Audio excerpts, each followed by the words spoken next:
Halo Style Lovers, perkenalkan saya dengan Deta Indriana, saya adalah co-founder dari Alena House Beauty.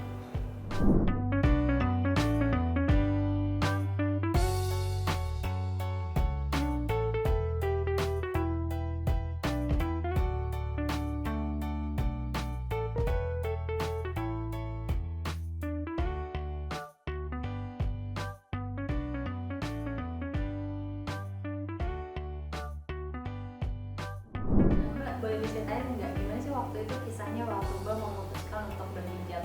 Jadi waktu itu pokoknya udah 2008 aku ingat. 2008 itu aku ikut pesantren kilat, ceritanya di Darut Tauhid, tempatnya Agim. Nah, saya ikutan pesantren kilat. Nah, kebetulan banget saat itu memang lagi ada pergejolakan gitu. Karena ceritanya aku dilangkahin lah gitu. Jadi adikku nikah duluan, aku belum nikah gitu kan. Jadi kan dorongan kanan kiri depan belakang itu kan selalu ada ya. Nah itulah jadi gemes, tapi gimana jodohnya nggak ada gitu. Kebetulan ada dekatnya tapi beda agama gitu deh pokoknya. Nah disitulah benar-benar aku dapat kajian gitu kan terkait ini, dan akhirnya memang saat kajian memang pakai hijab kan. Nah pas kok kayaknya enak ya, adem ya pakai hijab ya, terusin aja deh. Dan kebetulan di keluarga aku tuh memang belum ada yang berhijab. Nah disitulah tantangannya, aku mesti ngomong sama ibuku gitu kan, ngomong sama adikku juga yang perempuan, sama bapak gitu kan, gimana nih kalau aku berhijab, ngapain sih nanti malah ini lagi karirnya kayak gitu deh pokoknya tantangan. Ya tapi gimana ya, adem nih gitu kan, enak deh, aku coba aja lah, nanti kalau misalnya ini ya insya Allah semoga nggak dibuka lagi gitu ya. Alhamdulillah dari 2008 itu aku berhijab, dan akhirnya ibuku juga ikutan berhijab, adikku juga ikutan berhijab. Seneng deh, rasanya seneng banget, ya ampun alhamdulillah deh. Jadi ikut, semoga aja ini jadi dapat pahala juga gitu kan. Nah disitulah happy-nya aku saat aku mengenakan hijab. Kalau waktu itu apa sih Mbak tantangan yang dihadapi waktu memutuskan berhijab? Nah kebetulan waktu itu tuh aku ceritanya lagi semangatnya jalanin salah satu multi level. Ini belum berhijrah ya, jadi ceritanya aku masih jalanin multi level. Dan di situ ada yang bilang, "Det, kalau kamu pakai hijab gini susah loh jadi diamondnya Cia," gitu. Ceritanya susah loh, memang bener ternyata susah. Kenapa, emang apa ngaruhnya gitu kan?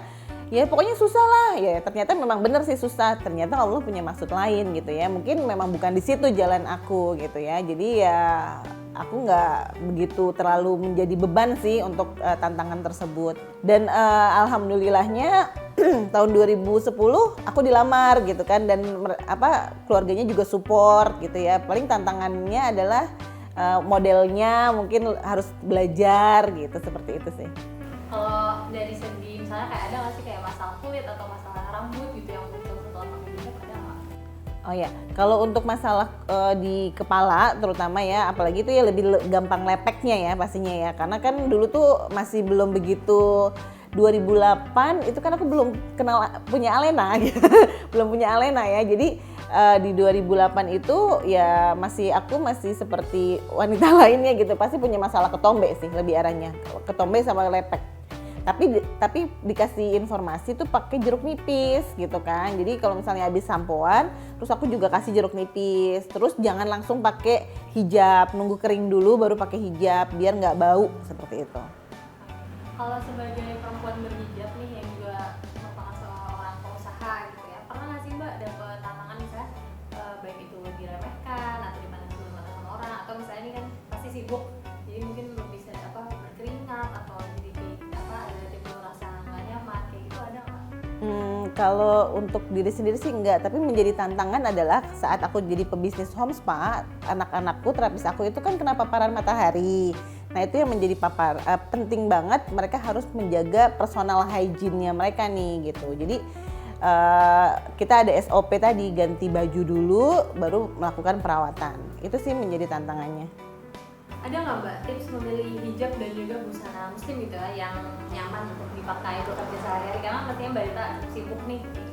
Kalau misalnya teman-teman berbicara tentang jilbab gitu kan, sebenarnya ini jilbab itu kan ini kerudung, bukan jilbab.